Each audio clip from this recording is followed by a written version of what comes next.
আরো জোরে বৃষ্টি হ, আরো বেশি করে বৃষ্টি হ, একেবারে বন্যা হয়ে যা, তবেই তো আমার লাভ।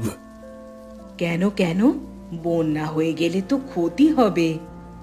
ক্ষতি হবে সেটা তো চাষিদের, আমার তো লাভই হবে।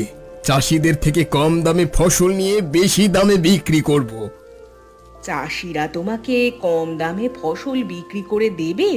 এমনিতেই ওদের এত ক্ষতি হয়ে গেল, ওরা তো দাম বেশি চাইবেই। আরে শোনো, এই গ্রামে সফল ব্যবসায়ী শুধুমাত্র আমি, আমাকে ছাড়া ওরা কাউকে ফসল বিক্রি করতে পারবে না। তাই আমি যা বলবো সেটাই ওদের করতে হবে। ভালোই সুযোগ পেয়েছো তাহলে। এই, বেশি মুনাফা হলে আমাকে কিন্তু একটা সোনার হার গড়িয়ে দিতে হবে। তোমার তো আলমারিতেও সোনার গয়না, এরপরেও তোমার সোনার হার চাই? এই, বউয়ের কথা কিন্তু শুনতে হয়, যেটা বলবো সেটা যেন চলে আসে। তোমার তো কোনো টাকার অভাব নেই, তাহলে কেন এমন করো বলো তো? আরে ভবিষ্যতের জন্য তো রাখতে হবে, টাকা পয়সা খরচ করে দিলে তো ভবিষ্যতে অসুবিধা হয়ে পড়বে।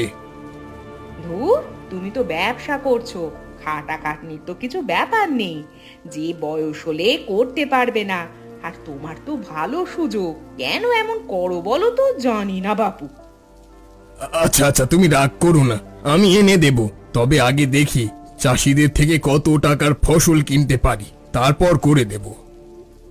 এই তো আমার সোনা বর। এই শুরু হলো ঝড় বৃষ্টি, এবার এরকম লেগেই থাকবে। হ্যাঁ, যা বলেছে।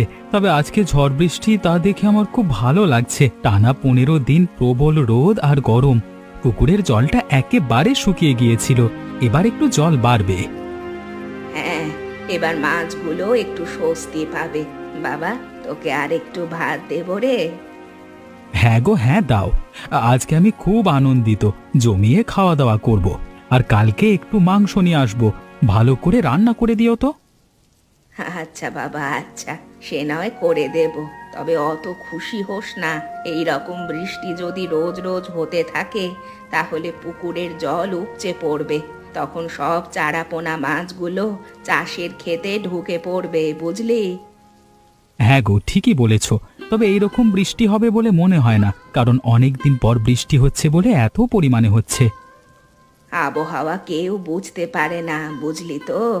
এই দেখবি রোদ, তারপরেই দেখতে পাবি প্রবল বৃষ্টি। তাহলে এক কাজ করব, পুকুরের ধারগুলো একটু বেশ ভালো করে কোদাল দিয়ে কুপিয়ে গভীর করব, তাহলে আরো বেশি পরিমাণে জল ধরবে। হ্যাঁ, সে তো ভালো হবেই, তার জন্য অথবা লোক লাগাতে হবে। আর এখন তো তোর হাতে টাকা পয়সা নেই, এই তো মাছ ছেড়েছিস, এক্ষুনি এসব করা সম্ভব? দেখি না কিছুদিন, তারপর ব্যবস্থা নেব।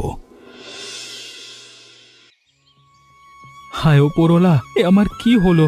আমার পুকুরের পাড় ভেঙে বেশিরভাগ জল সব আশেপাশের চাষের খেতে চলে গেল। এত টাকা দিয়ে যে মাছ চাষ করলাম, সব টাকা লোকসান হয়ে গেল। ভাই কাঁদিস না রে, কাঁদলে কি তোর সমস্যার সমাধান হয়ে যাবে বল? আরে না পারলেও কি আমার সমস্যার সমাধানটা হয়ে যাবে? যা হয়েছে আমার হয়েছে, তোদের তো ভালোই হয়েছে। আমার পুকুরের জল তোদের চাষের খেতে ঢুকে জলে ভর্তি হয়ে গেছে, এবার ভালো চাষ হবে। ভাই কাঁদিস না, হ্যাঁ মানছি আমাদের ভালো হয়েছে, তবে তোর ক্ষতি হোক আমরা এটা চাই না।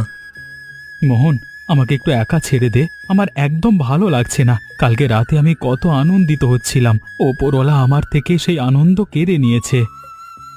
ভাই তুই কান্নাকাটি না করে সমস্যার সমাধানের ব্যাপারে ভাব, এতটাও দুর্বল হয়ে পড়িস না। তুই একটা পুরুষ, চাষের কাজে আমাদেরও কত ক্ষতি হয় বলতো, তারপরেও তো আমরা চাষবাস করে যাই। কি করব? আমার কাছে যে জমানো বেশি টাকাও নেই, আর যেই টাকা আছে সেই টাকায় বড্ড জোর 15 দিন চলবে।